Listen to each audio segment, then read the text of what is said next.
अब अंतिम दो प्रॉपर्टीज को अपन देख लेते हैं। चलिए अब अंतिम दो प्रॉपर्टीज को देख लेते हैं। तो पहली प्रॉपर्टी 7 है।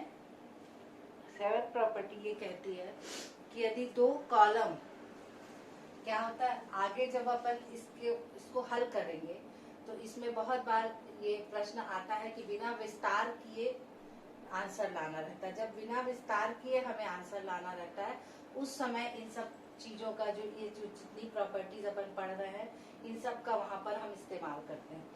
तो जब हमको सरलता के लिए कुछ हल करना होता है जैसे A1 B1 C1 A2 B2 C2 A3 B3 C3।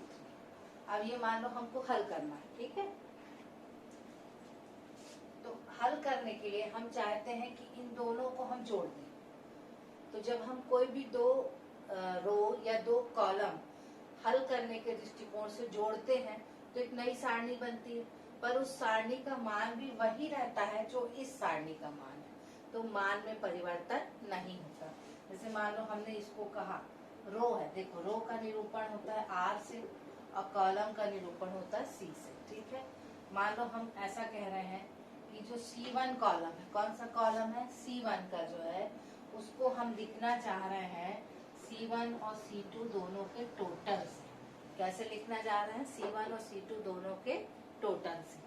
तो ये लिखाएगा A1 plus B1 A2 plus B2 और A3 प्लस B3। आया समझ में? ये दोनों वैसे ही रहेंगे B1 B2 B3 C1 C2 C3। आया समझ?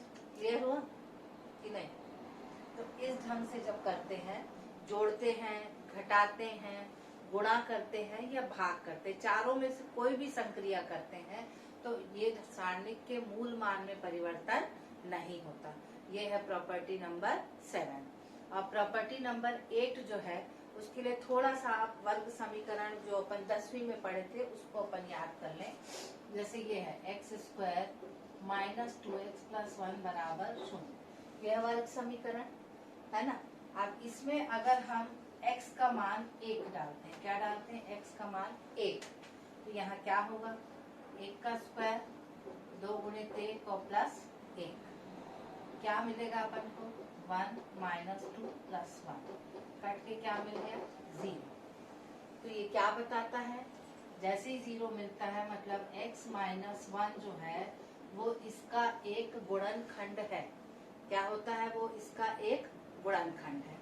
उसी तरह सारणिक में जब इसी ढंग के बीजीय व्यंजक से सारणी बनी रहेगी और x का कोई मान हम डालते हैं और मान हमको मतलब सारणिक का मान क्या मिल जाता है 0, तो वो जो x का मान है वो क्या हो जाता है, उसका गुणनखंड हो जाता है, उस सारणिक का गुणनखंड। क्लियर हुआ?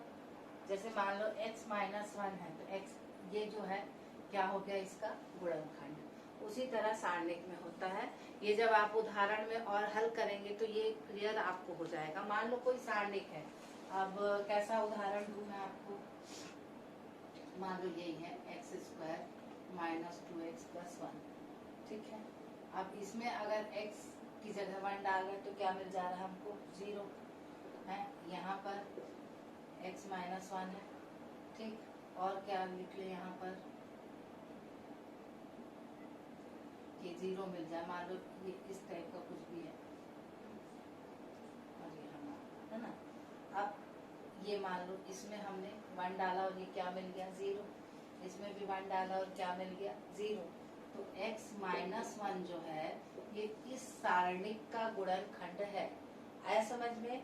क्योंकि x को जब हम 1 डाल रहे हैं तो ये क्या हो जा रहा है 0 मिल रहा है, तो ये x माइनस 1 जो है इस सारणिक का क्या हो जाएगा गुणनखंड।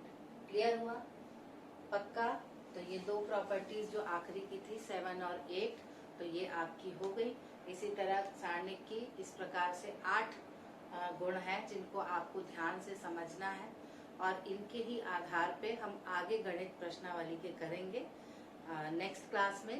तब तक के लिए आप ये सारणिक के जितने भी बेसिक्स हैं उनको अच्छे ध्यान से पढ़ लीजिए। जो 8 प्रॉपर्टीज हैं उनका पूरा आपको ध्यान होना चाहिए। इन प्रॉपर्टीज को अगर आप अच्छे से ध्यान रखेंगे तो आगे जब बिना विस्तार किए हमको हल करना रहता है तो वो प्रक्रिया हमारे लिए बहुत ज्यादा सरल हो जाती है। उम्मीद है आपको ये 8 प्रॉपर्टीज समझ में आई होंगी। और आज के लिए बस इतना ही। Take care, be safe and be happy, keep smiling. Thank you.